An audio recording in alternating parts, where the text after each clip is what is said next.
Hoje o nosso estudo é sobre o profeta Daniel e é intitulado O Profeta Daniel na Corte Babilônica. Para os irmãos da igreja é o estudo de número 22.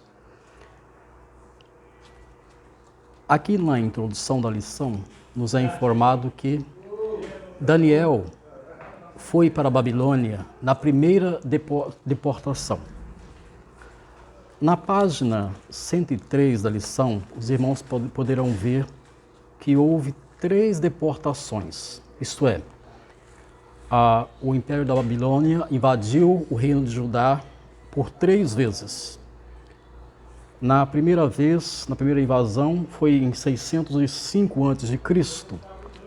E já nessa primeira invasão, eles levaram muitas pessoas para a Babilônia, sendo que Daniel foi para lá muito jovem. E então depois houve mais 2 deportações, uma em 597 e a última deportação, que culminou com a destruição total do reino de Judá, a destruição de Jerusalém e a destruição do templo de Jerusalém, a primeira destruição do templo. Então o profeta Daniel ele foi levado nessa primeira deportação para a Babilônia.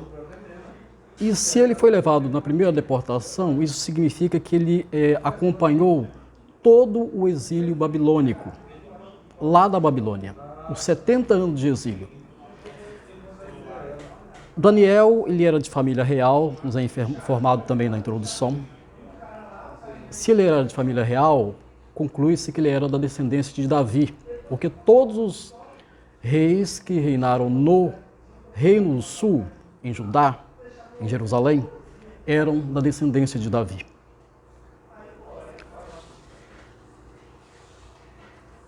Daniel então foi para a Babilônia, levado para a Babilônia, muito jovem.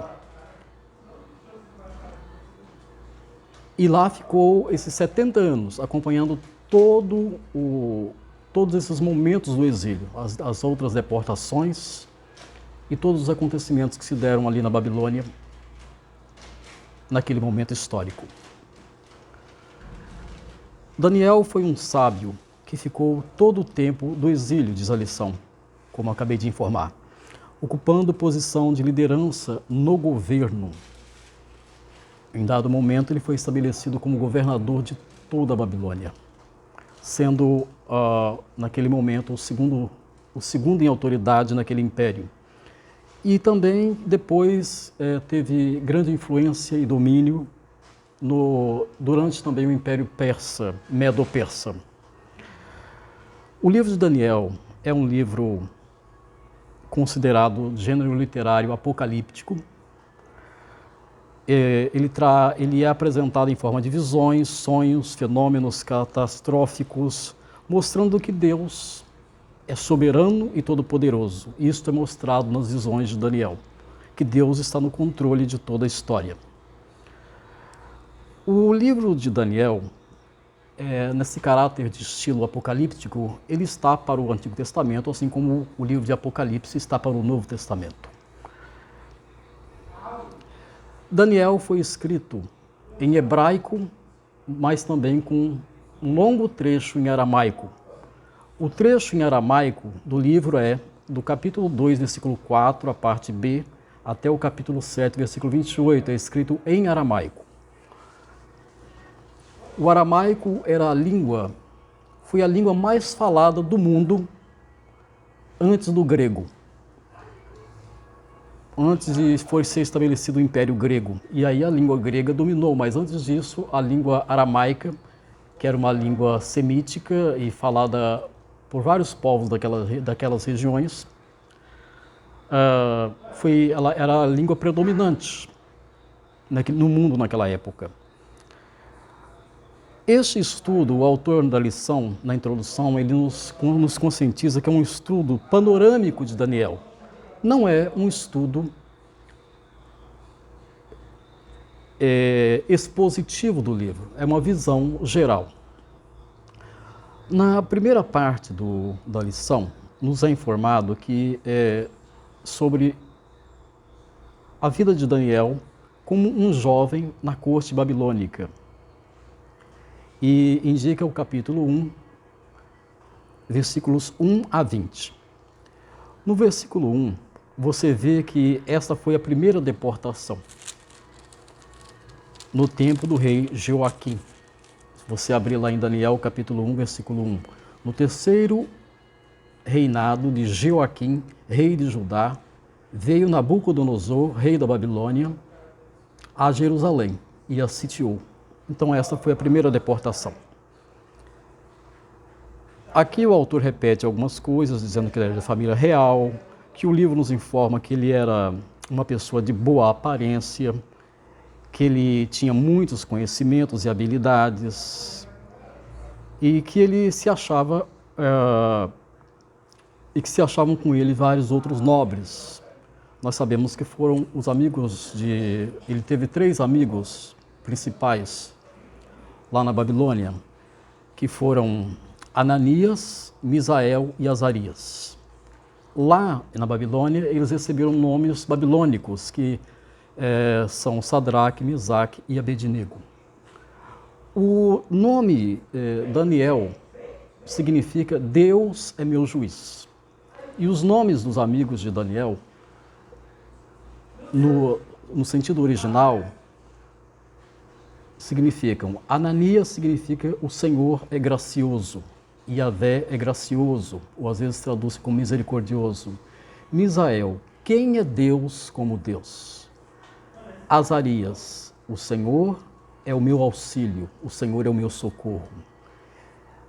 Ao tentar mudar os nomes deles, ou melhor, ao mudar os nomes deles para a cultura babilônica, por exemplo, Daniel passou a se chamar Beltesazar, e os colegas dele, Mesaque, Sadraque e Abednego, é uma tentativa de mudar a identidade deles. Mas isso mostra que, às vezes, nem mudando o nome de uma pessoa se consegue necessariamente mudar a sua identidade. Principalmente quando essa sua identidade está apoiada sobre o ser de Deus. Nós vemos no versículo 8 do capítulo 1, que Daniel é apresentado como tendo características especiais. Ele tinha firmeza de disposição, respeito aos costumes culturais e religiosos do seu povo e respeito às autoridades. O versículo 8 diz assim: resolveu Daniel firmemente não contaminar-se. Quer dizer, ele tinha firmeza de caráter, firmeza de disposição. Não contaminar-se com as finas iguarias do rei, nem com o vinho que ele bebia. Então, o chefe dos eunucos ele pediu que ao chefe dos eunucos que lhe permitisse não contaminar-se. É porque lá os eunucos, primeiro, eunuco era uma pessoa que normalmente que era alguém que não se casava. Isso também nós temos que lembrar, Daniel era solteiro e provavelmente seus amigos também. Quando Daniel foi levado para a cova dos leões, lançado na cova dos leões, se ele fosse casado, teria sido lançado ele e toda a família, como era o costume da época. Quando se condenava um homem à morte, toda a sua família também perecia. E quando os amigos de Daniel foram levados para a fogueira ardente, também não foram levadas as suas famílias. Por quê? Provavelmente eram solteiros. Então Daniel era solteiro, não tinha família. Quanto a essa questão da comida, Daniel pediu ao chefe dos eunucos que concedesse que eles não comessem as comidas oferecidas na Babilônia, que só oferecesse a eles legumes. No hebraico, a palavra legumes está no plural, que significa várias formas de alimentos leguminosos, digamos assim.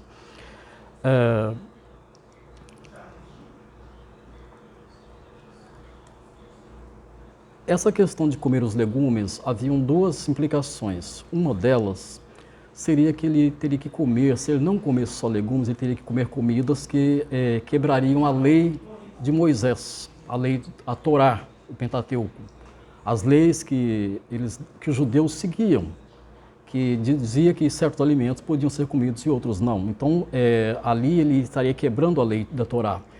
A outra implicação é que esses alimentos dos babilônicos eram oferecidos aos ídolos, aos deuses deles. E ele estaria, então, como que se rendendo à idolatria. E por isso Daniel pede que ele e seus amigos não comessem esses alimentos. O chefe dos eunucos faz então com eles esse teste de 10 dias e vê que eles estão bem e eles permanecem comendo aqueles alimentos que Daniel pediu. Então, aqui mostra essa firmeza de caráter de Daniel. Resolveu Daniel firmemente não contaminar-se. Essa decisão firme dele. Meus amados, no capítulo 1, versículo 17, diz que Deus abençoou Daniel e seus amigos, dando-lhes sabedoria, mas a Daniel deu entendimento de visões e sonhos. Tanto Daniel quanto seus amigos tinham sabedoria, tinham conhecimento e inteligência, mas Daniel, Deus deu um dom especial, a capacidade de interpretar sonhos e visões.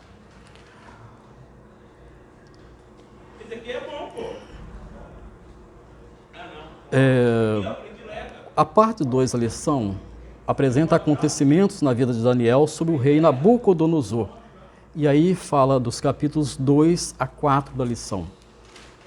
No capítulo 2 nós vemos que o rei teve o sonho de uma estátua. E ele pediu que as pessoas interpretassem essa visão.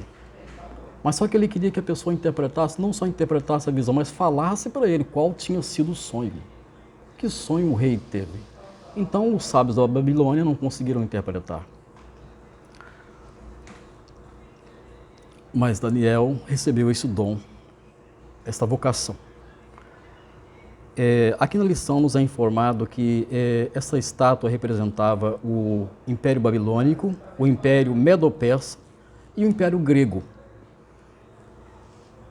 A Babilônia destruiu o reino de Judá como império durante esses 70 anos. Só que houve um momento em que o próprio Império Babilônico caiu e assumiu o Império Medo-Persa. E logo depois o Império Grego, como nós conhecemos o Império Grego, dos grandes filósofos, não é? Pré-socráticos, socráticos, não é? Os pré-socráticos, Plotino, Heráclito, Parmênides, o período socrático, né? Sócrates, Platão, Aristóteles. E logo depois é o Império Romano, quando Jesus nasce durante o domínio do Império Romano, como você pode ver inclusive nos filmes, né? O Império Romano dominando. Os versículos, no capítulo 3, os versículos, enfim, no capítulo 3, de forma geral, nos mostra que os amigos de Daniel são lançados numa fogueira ardente. E nos versículos 17 e 18, nos é mostrado o seguinte: os versículos 17 e 18 deixam claro que eles não adorariam a estátua, mesmo possuindo a certeza de que Deus mesmo não possuindo a certeza de que Deus os livraria. Então, o rei ordenou que eles adorassem a estátua, assim que fossem tocadas as trombetas e vários instrumentos. E eles falaram: não vamos nos curvar diante de nenhuma estátua, diante de nenhuma imagem. Essa estátua aqui, compreende-se que é uma estátua do próprio Nabucodonosor. Embora o texto em si não afirme isso de forma direta, é que a palavra imagem, ela, aqui na Bíblia, dá essa ideia de ser uma imagem humana, como diz John MacArthur. Meus queridos, no capítulo 4 também, nós temos um outro sonho de Nabucodonosor que Daniel interpretou. E esse sonho nos mostrava todo o orgulho e a soberba do rei Nabucodonosor, e Daniel nos mostra que ele teria um período de loucura. Ele iria, por não se humilhar diante de Deus, por ser orgulhoso, ele acabou tendo tirado o seu coração como sendo um ser humano e colocado nele um coração como se fosse de animal. Então a mente dele se perturbou, ele começou a agir como um animal, comendo as coisas que animais comem e agindo como um animal. E assim ele permaneceu, até que ele se humilhou novamente diante de Deus e reconheceu a grandeza de Deus, como nós sabemos. A parte 3 da lição,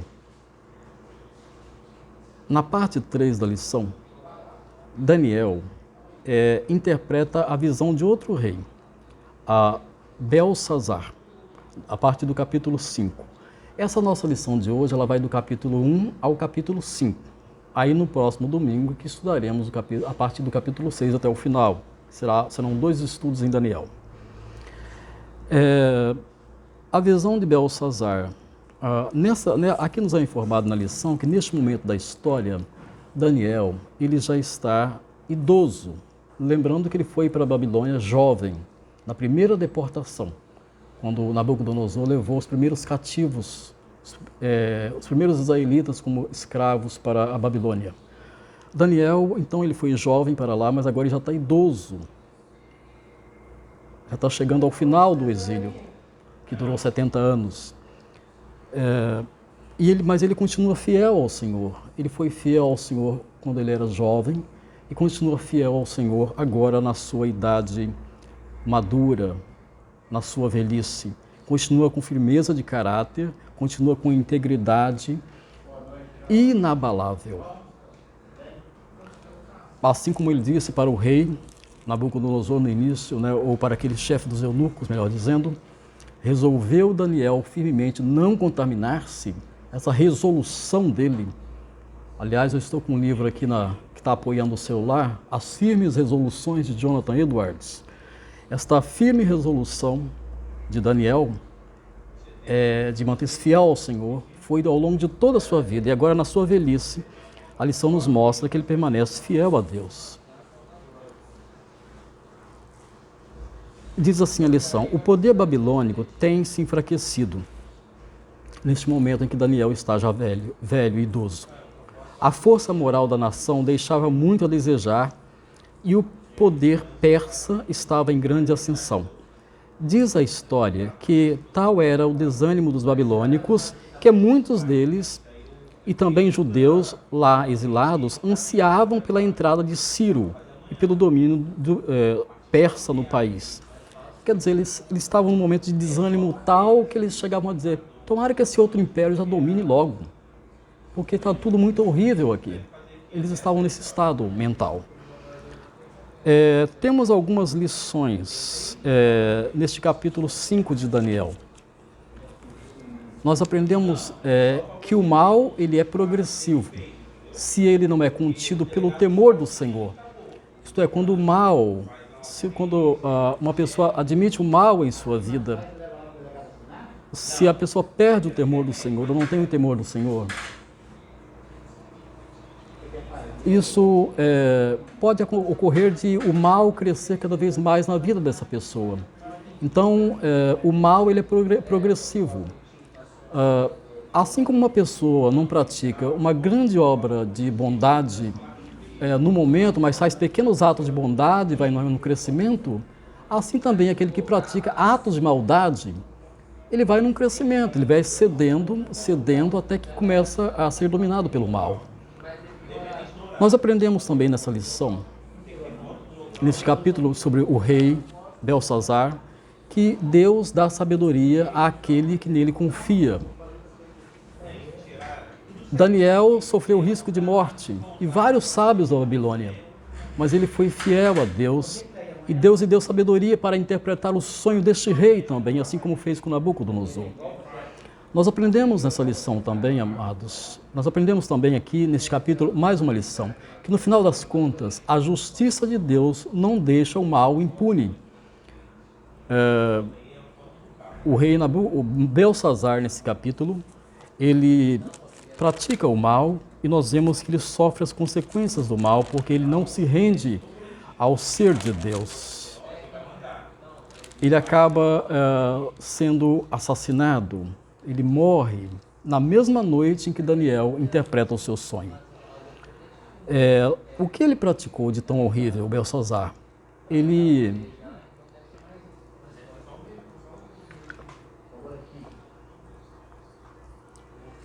Belsazar, ele profanou o templo, ele pegou vários objetos, utensílios que eram usados no templo de Jerusalém, e usou esses utensílios em festas, em bebedeiras, profanando esses objetos sagrados, profanando o que era sagrado, isto é, não demonstrando nenhum temor a Deus. Isso está nos versículos 1 a 4.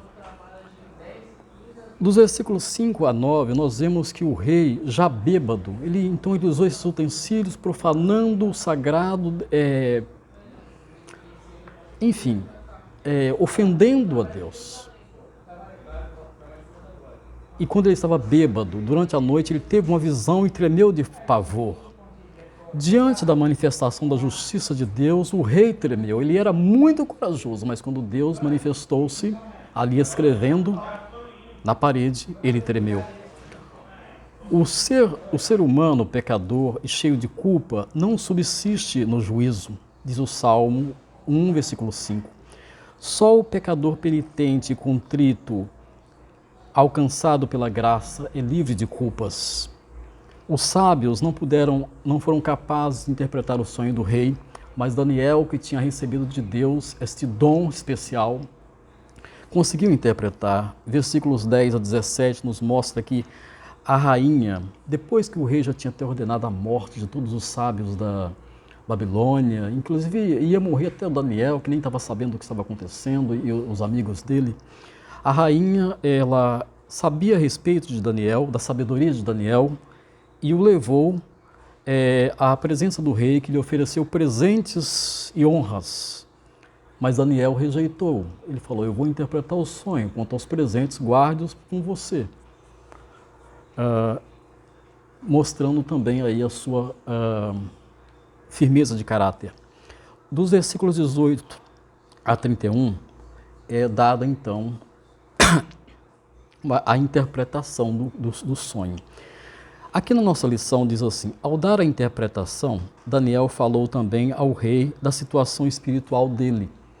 Isto é, Daniel deu a interpretação geral do sonho e falou: isso também indica uma condição espiritual sua. Daniel falou dos privilégios que ele como rei recebera e das lições transmitidas pela vida de seus antecessores. Falou que ele agira sem temor e nem humildade, profanando o que era sagrado, dando-se à imoralidade e à idolatria, sem curvar-se diante de Deus. Daniel interpretou a visão dizendo que seu reino chegará ao fim. Não chegará, mas chegará ao fim. Porque naquela mesma noite em que Daniel interpreta o sonho, o rei é morto. A visão foi cumprida. Belsazar foi morto naquela noite e o poder medo-persa dominou sobre toda aquela região.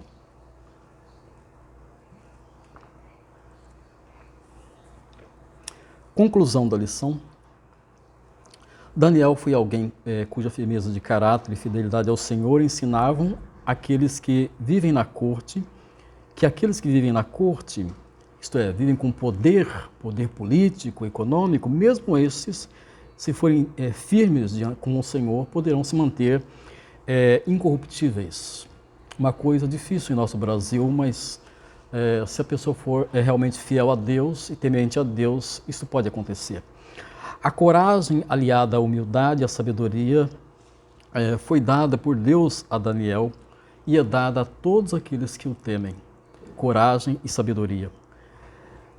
A lição termina dizendo que o temor do Senhor habite o nosso coração, pois o temor do Senhor é o princípio da sabedoria, como está lá no livro de Provérbios, capítulo 1, versículo 7, por exemplo.